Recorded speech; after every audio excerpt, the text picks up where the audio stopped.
Welcome in on a beautiful Saturday here in Denver. It was sunny, it was hot, it was in the 90s. A perfect day for the kickoff of a lot of Pride weekend activities. Thanks for joining us tonight. I'm Jennifer Meckles. We're expecting a bit of a cool down tomorrow, and that could bring the chance for some severe storms. 9 News weather impact team meteorologist Jaden Knowles joins us now. A lot of people paying attention to the forecast because there's a lot of events happening tomorrow. Yeah, that's right, Jenny. You know, especially tomorrow, like you just mentioned, but unfortunately, we're tracking some showers and thunderstorms in my forecast. We'll have more details about that here shortly. So far, looking outside, beautiful sunset. There was a couple of Virgo showers, nothing too crazy earlier this afternoon. And one severe thunderstorm warning further out towards the eastern plains around 7 p.m. this evening. Current temperature, 82 degrees, comfortable to be outside, maybe some dinner outside currently. Current temperatures across the entire state, the mid to upper 70s as well as the upper 60s. A little bit warmer towards the western slope with the low 80s there. Live radar, not much going on. You can see a couple of showers and thunderstorms moving through parts of Kansas into the Oklahoma border. But here we're going to have a nice and quiet night. I don't have any rain in my forecast tonight. As we head into tomorrow, 89 degrees will be the high. Of course, we are tracking some more showers and thunderstorms. Some of them could be severe. Of course, I have more timing and details in my forecast, as well as the impacts that we could see tomorrow. All that in my full forecast. The Hilltop Fire in Garfield County is now contained. Evacuations have also been lifted for people who live near that fire's path. Officials are telling us this started Thursday afternoon near Rulison. They think it was human caused. In all, it burned about 326 acres. It destroyed one house and an RV. The Garfield County Sheriff's Office says they expect to have the fire fully under control by tomorrow night. Again, tonight they're saying it is contained. Meantime, crews will continue to mop up the area overnight and making sure those containment lines hold. When seconds matter, you really hope someone is close by to help. Weld County wants to cut down on response times for people in cardiac arrest, and they've launched a new app that can connect people who know CPR in case someone nearby happens to need it. 9 News reporter Colton Chavez joins us now. And Colton, you always hope there's a first responder nearby, but if it is life and death, just someone who knows CPR, you'll take what you can get. Yeah, you said it, Jenny, and first responders tell me that those first few seconds can be crucial. And that's why Weld County, they're using something that they call the Pulse app. And what it's meant to do is exactly that. Get people who are CPR certified, able to go out and help somebody nearby. After you call 911, it takes us 5 to 6 minutes in order to arrive on scene. Brian Eisen with the Greeley Fire Department knows what each passing minute means for someone dealing with cardiac arrest. About 90% of people who suffer an out-of-hospital cardiac arrest don't survive.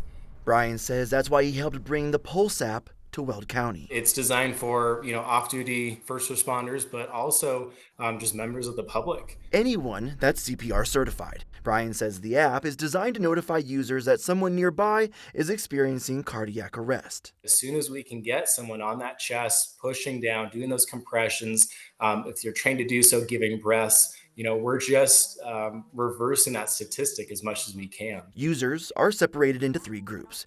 People who are only CPR certified will be alerted for emergencies happening in public places such as parks. Brian says they won't be given people's private information or their locations. That also means people's homes. We're not just going to be having information, private medical information going out about people's, homes. He says those calls will be held for both registered responders. We look at things like the American Red Cross volunteers. And professional first responders like off-duty firefighters. So they're not just letting anyone sign up for it. Brian says he believes in the idea of strength in numbers. We've launched monthly CPR classes for the public so they can come learn CPR, practice with professional responders. He knows what more help can do when it comes to saving lives in Weld County. They download this app. If they get the notification, they're ready to respond and provide high quality CPR when it's needed. Brian tells me with just how big and spread out Weld County is, he says an app like this can really make a difference. Now, for more information on this app, you can be found in this story on 9news.com. Jenny? All right, Colton, thank you. Denver police are asking for your help as they try to track down a man they say robbed a bank early this week. Police say the robbery happened on Wednesday on East First Avenue shortly after noon. They tell us a man passed a note to a bank teller and demanded money. Surveillance video captured this image of the suspect.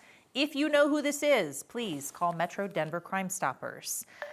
Denver police have arrested somebody for a deadly crash on I-25 Thursday night. This happened in the area of southbound I-25 and Park Avenue West. Police say the crash was between a car and a motorcycle. 2 people went to the hospital. Denver police say a passenger on that motorcycle died, and the driver of the motorcycle was arrested on suspicion of vehicular homicide. The crash forced police to close southbound I-25 for a couple hours while they were out there investigating. And 2 teenagers have been arrested for a deadly shooting and a robbery in Aurora last month. Aurora police say this happened on Ursula Street back on May 21st. When officers got to the scene, they say they found 2 people that had been shot. 1 person died, another was hurt. This week, Aurora police announced they arrested 19-year-old Yoel Uriel Romero. They also arrested a 17-year-old suspect, both of them in connection to the shooting. The pair are now facing charges for aggravated robbery and second-degree murder. Law enforcement in Denver were on high alert today after some plans started circulating on social media about teenagers getting together to start fights. They're calling these takeover events, and they were warned there could be one today at City Park. It ultimately didn't happen, but police and others were ready just in case. This all stemmed, by the way, from last weekend when hundreds of teenagers started mixing it up at the Northfield Mall. Again, today's event was promoted along with other fights that would happen at some point this summer. All this was kind of circulating online, so the city of Denver ramped up efforts to patrol City Park. Our crews spotted a large police presence out there today. And the Denver Zoo, which is inside City Park, they closed early today just to be careful. Again, as of tonight, we have heard no reports of any actual takeovers. Now, while some teenagers were looking for a fight, others said, nope, not for me. They're taking over the kitchen instead with a much sweeter plan. Today, these teenagers learned to make and sell homemade ice cream. It was a program called Kids Creations, part of a nonprofit that lets kids earn some money, stay safe, and stay out of trouble. Some of these students saw videos of the fights at Northfield Mall circulating online this week and said they wanted no part of that. For me, I don't think fighting is really a solution for your problems. I think if you find what you really need and have conversations and talk about it, then you could get what you want. So these young people say they hope other people will join them and help turn the next planned takeover event, if you will, into something actually positive. This year, a big construction project means the Denver Pride Fest parade has to move off of Kfax Avenue. But local businesses are still open and celebrating Pride and really counting on community support. Today, volunteers rolled up their sleeves to help clean up Kfax ahead of those festivities. Here's 9 News reporter Ria Jha. This is the soundtrack of progress on Kfax Avenue. Oh, that's not just an angry driver. Construction for the new bus rapid transit line known as BRT will eventually make this corridor safer and more connected. I assume that the BRT thing will be good in the long run, but I know a lot of the businesses seem to not be fond of it. While the noise gets louder, This is Kfax. Denon Moore with the Kfax Business Improvement District says businesses are now quieter. And so since November, our businesses have really seen a significant decline in business, especially with walk-up traffic. The community is now finding ways to keep Kfax welcoming. It's a hot Saturday today, which means garbage gets smellier. You got to get it off before everyone else smells Kfax in a way that you shouldn't smell Kfax. One piece at a time. And what we're doing today is one of 4 cleanups that we're doing on Kfax this year. We're basically cleaning from Downing Street to Race Street, so just take your time. The businesses are suffering, and what we don't need is more garbage or the idea that this place is dirty. While it's about supporting local businesses, Pride celebrations are happening this weekend, and organizers say that this is their chance to show that Kfax is a place where everyone is welcome. Denver's neighborhood, it's always been at this intersection of Kfax in Denver.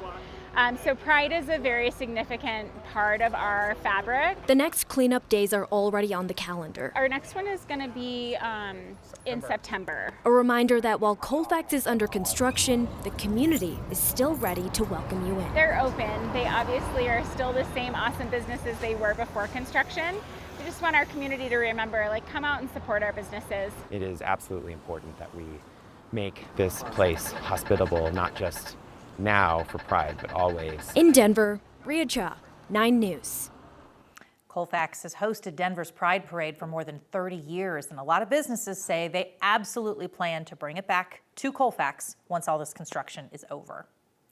Denver's Pride Parade kicks off tomorrow morning. Here's a look at the parade route. Again, it's a little different this year. You can catch all of the action starting at 9:30 tomorrow morning at Cheeseman Park. We have this map and all the details about other Pride activities on our website, 9news.com.